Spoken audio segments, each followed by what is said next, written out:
a theater performance of yours and making a spectacle of themselves is kind of like having an outbreak of genital herpes right on your face. Because your dirty, shameful secret is out for everyone to see. Now, you can, yeah, and I'm sure you can say, you can try to play it off, you can say, oh yeah, you know, it's just a cold sore, but everyone knows it's herpes.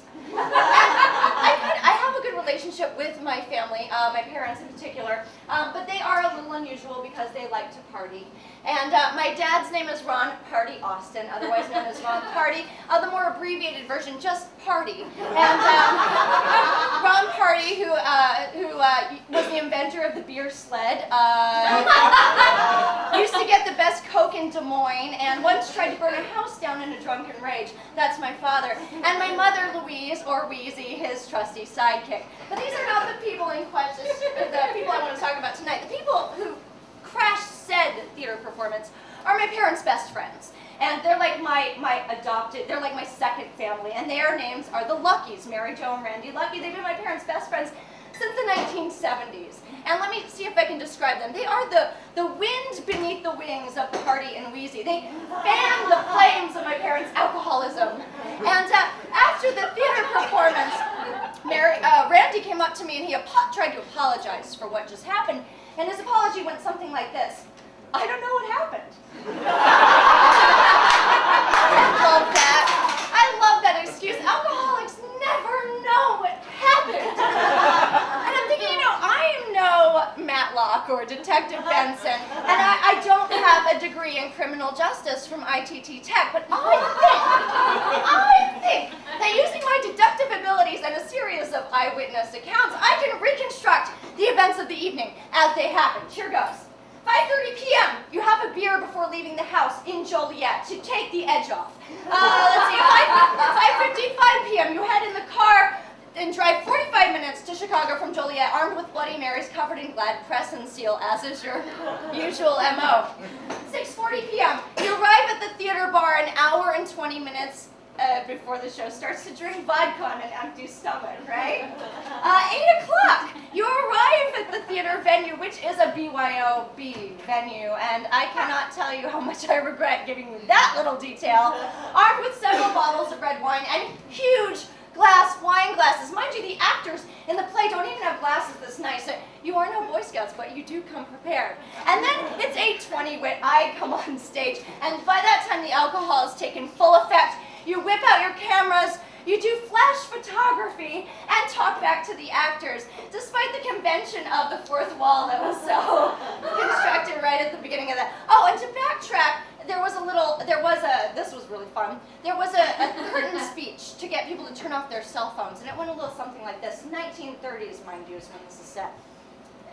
You know, in the 1930s, we didn't have cell phones, iPads, things like that, so please turn them off. Today, we aren't so lucky, and as soon as you hear the word lucky, you go, lucky! And I'm like, sure, might be appropriate if you go up to Wrigley Field and the announcer calls your name, but maybe not so appropriate for a 1930s period drama, people. During one of the most tender love scenes of the play, Randy decides he's got to take a leak, so he gets up and you walk right across the stage in front of the actors to go find the John. Then one of the actors says, the character says, a drink of wine? And you raise your glasses and go, yeah! That loud, I swear to God, you guys. All right, and then the whole evening wraps up with an intermission where you are escorted out of the theater, carrying Mary Jo's going, just give me a chance. Just give me a chance, just give me a chance. It's like, no, babe, you had all your chances and you blew every single one of them. And then finally, you somehow managed to make it back to Joliet without getting a DUI or taking out an entire family, and that's a goddamn miracle. Like I said, I'm no CSI, but I think that's what happened.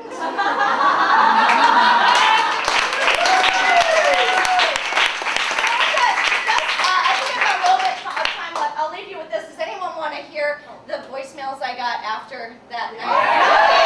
Yeah! All right. This first one's Mary Jo. Hi, Summer. I'm sure that I owe you a huge apology. I'm not exactly sure what happened. I have blacked out. You did. I will never probably drink for a very long time. It's very difficult to apologize for what I don't know happened. I love you. I'm so sorry.